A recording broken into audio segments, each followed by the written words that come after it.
Are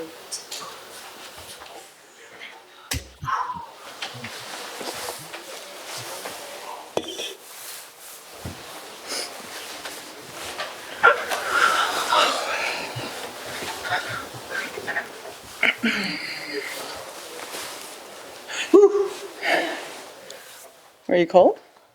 Just bundled up. All right.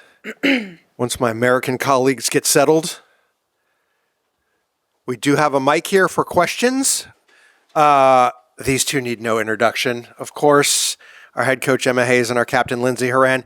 We started the week with a press conference at a pub, and we ended at the Tottenham press conference room, so quite a week for Emma Hayes here in London.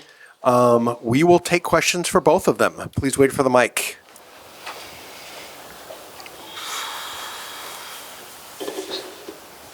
Hi, Emma. Hi, Lindsey. Nice to see you. Hi, Anton. Look, Emma, I suppose just first off, we've just heard from Serena saying that, you know, she's looking forward to coming up against you, but everybody wants to beat their friends. How extra competitive does it feel going into this one? Sort of not just because it's England, USA, but also that there's little personal battles across the pitch as well. Yeah, I mean, that's your narrative, not mine. Mine is that we've got another opportunity to lead the team at Wembley against the top side in England, and these are the days that we want to be in. We want to play top opposition, and you know, for each and every one of us, this is why we go to work. So hopefully it will be a fabulous game. I know both coaches will want that, and yes, of course, we both want to be on the winning team, but just had a good training week and really pleased with the direction we're going in and looking forward to it.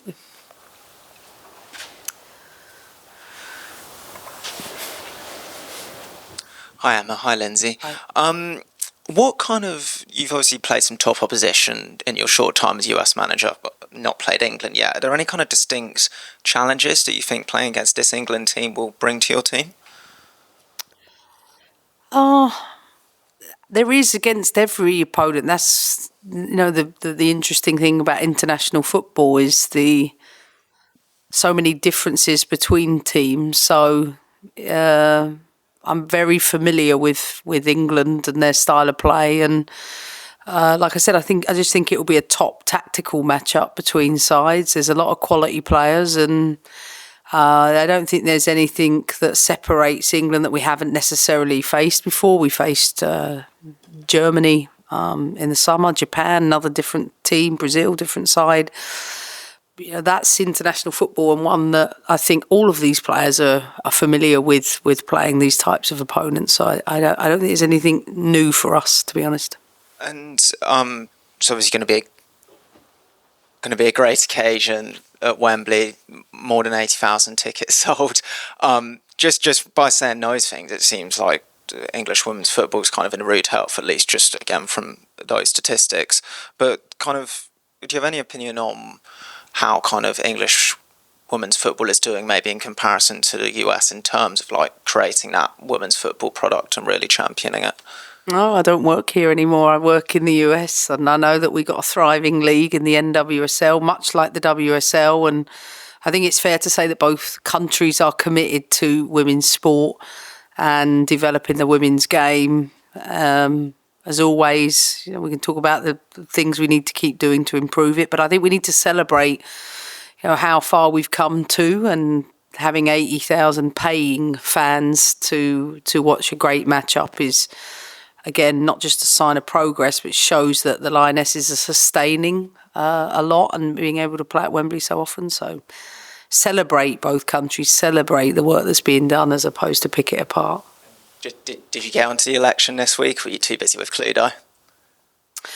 No, we don't. We definitely do not have time for conversations like election. Listen, you don't need me to tell you this. I'm sat next to one of the most competitive people I've ever met.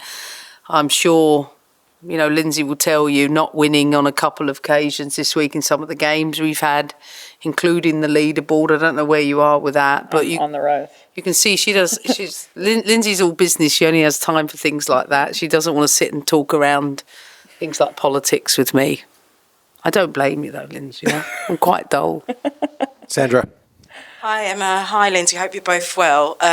following on from some of what you were saying there about getting to this point, having 85, roughly 1,000 or so coming to watch two top teams. I mean, just wanted to get your thoughts on how you feel the rivalry has evolved, but also how that's helping the women's game, just that rivalry between... Do you know what? I think maybe it's best to ask Lindsay that, because I've not been in the position long enough to understand that rivalry, but I think maybe you would have a better answer on that one. I thought you were going to get all the questions. I was not going to do anything here. No, I don't know, rivalry is the right word, but you get to face a top opponent, and I think now in the women's game, there's no easy game.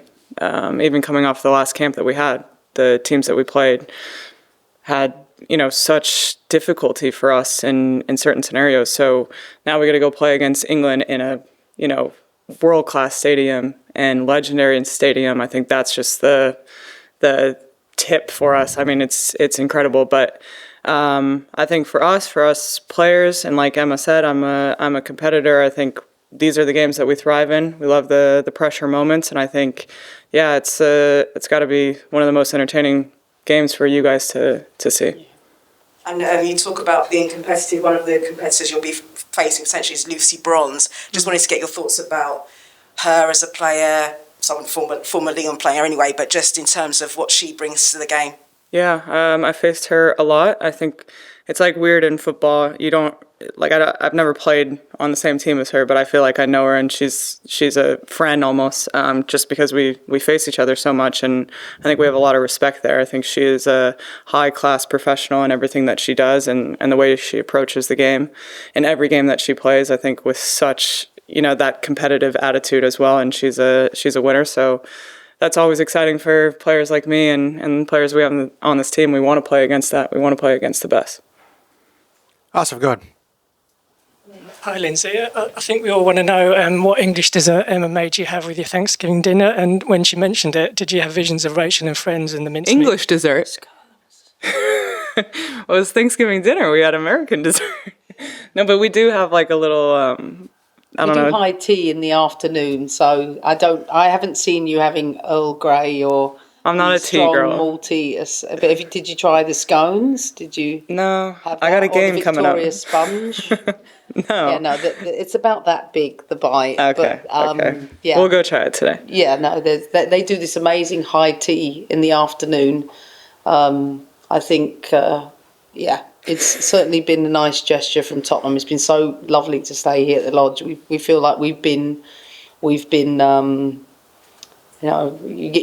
It feels quite remote and relaxing in so many ways to be able to come out and train every day. Mm-hmm. The quality of the accommodations and the food here have been absolutely exceptional.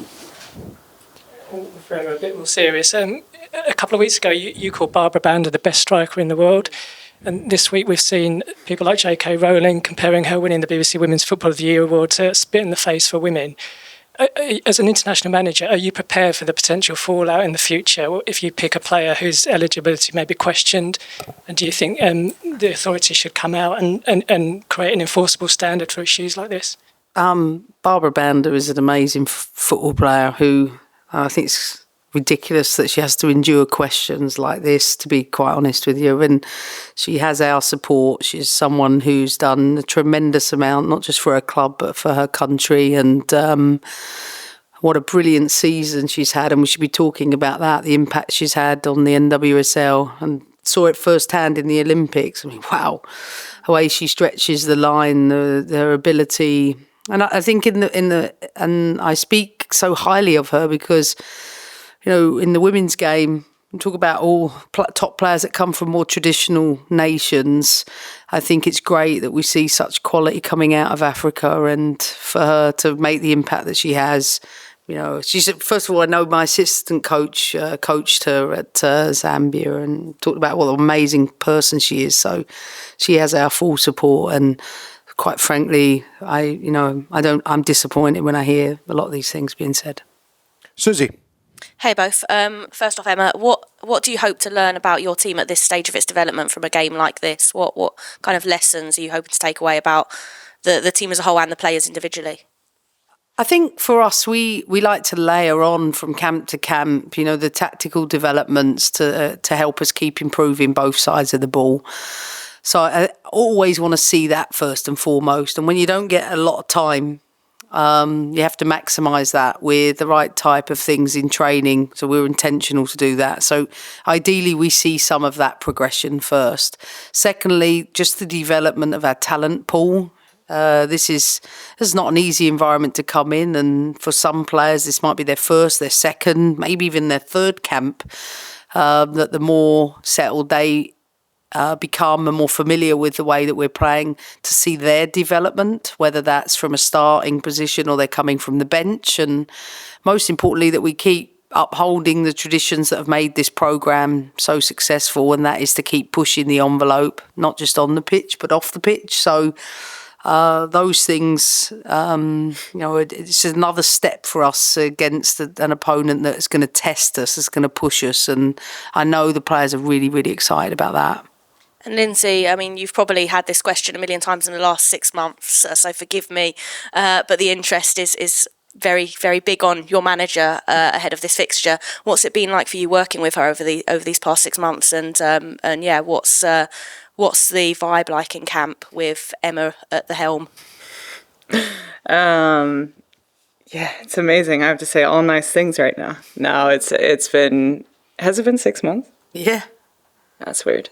It's been incredible. I mean, I'm not just blowing smoke right now. I think for us going into the Olympics, the poise, the calmness, the confidence that we have had and still have is, I think, directly related to, how our manager is and how she is on the sideline and how she is in meetings. And I think I have a lot of respect for that because it gives me calmness, it gives us poise, it gives us the confidence to go and do our thing and know that we can. I think that's really, really special with a leader. I think you have just a little bit of time to prepare for an Olympics and to be in these camps, and the teachable moments are so crucial. And I, as a veteran, I'm not going to say my age, I'm still learning and I'm growing as a player, and I think that's the coolest thing for me. So think of all these young players coming in and into this environment and going into these games as well. Is that gold nails for a gold medal? No, it was supposed to be brown. I don't know. The translation in French didn't work. So it's not for the Olympics. But she has got the most incredible necklace. I do have my. That is for me. Like, I've got a little bit of envy with that. To be honest. I'll get you one. Thanks. Anything else? Right up front here. Lindsey, just on the theme of the Olympics, you obviously led the side to, that great gold in the summer. In the aftermath of that, was it easy to kind of get going again and pick the team up? And I guess, do you need a lot of motivation for a fixture such as tomorrow's? We shouldn't. It is really hard. We're all in different scenarios. You have NWSL players coming off the end of their season. You have me, who's mid-season right now, and a few European players that are like that. I think just after the tournament itself, it's hard to get back into your environment and, come back up. And I think all the players did a really good job of that. Then coming into a game like this, I think my message to the players was like, this is a chance of a lifetime. Obviously, in women's football, we're getting more and more of these opportunities, but you're going to play at Wembley against England. Like, you shouldn't have to get yourself motivated for that. And I think the opportunity to come into a camp like this and even step out and see a stadium like that, I think that is such a special thing for me, and I hope the team as well. So I hope there's not much motivation needed there. Emma, would you agree with that? Chance of a lifetime for you as well?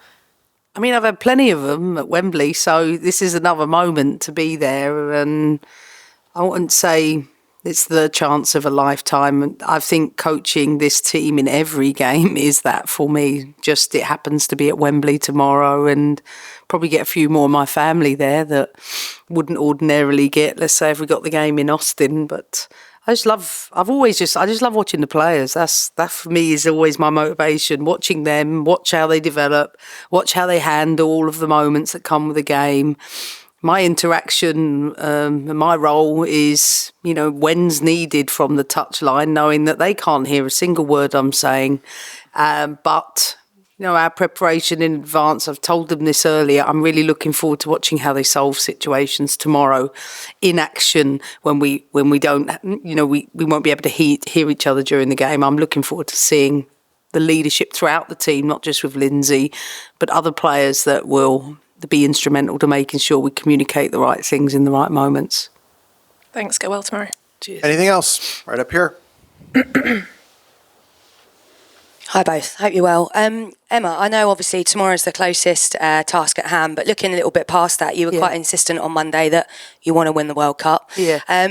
You've obviously got the She Believes Cup sort of coming around in February. How important is it for you to get a taste of what different countries and their abilities are, being so new in the role essentially, to get used to that? Well, I think we have to go step by step, knowing that for 2025, everything from our Futures Camp, January camp, She Believes, onwards through next year, and then we have to qualify for the World Cup. That comes before anything else.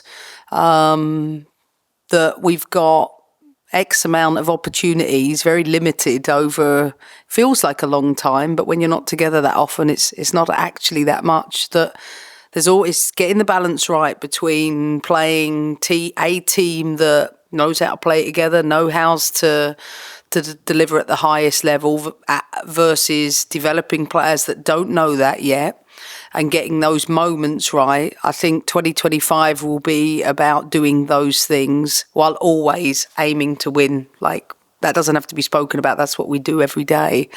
And I think we absolutely need to develop the playing pool out with the experiences required so that come the next major tournament, we are positioned with the depth that's required, because anything can happen in football and you have to have the right number of players prepared. And Lindsey and I left the training pitch today and we were talking about some of the less experienced players and some of the quality that we've got coming through. So we need to be patient, but also put them in there and give them the moments to be able to learn and grow, much in the same way Lindsey did once upon a time. And I know we have the supportive environment to do it.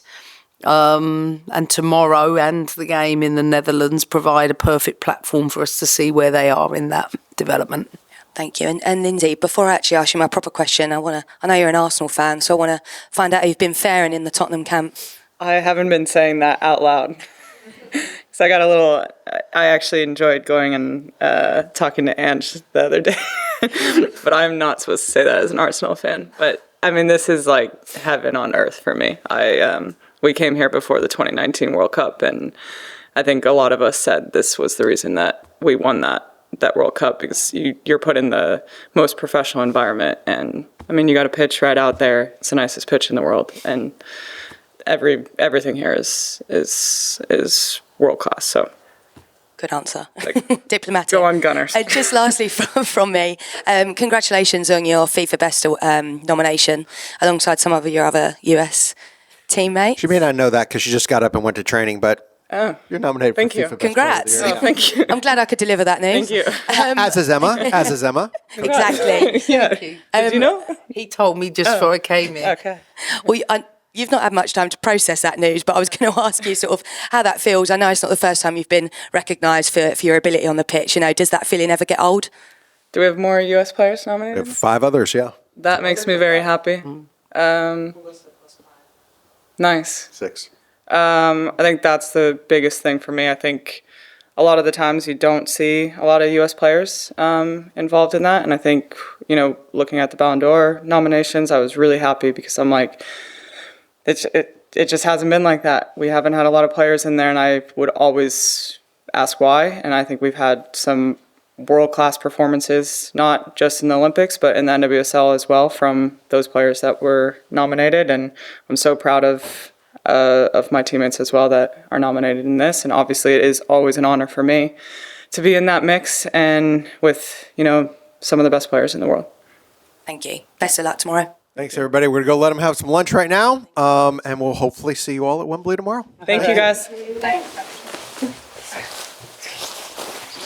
going to plug you back. Okay. So it's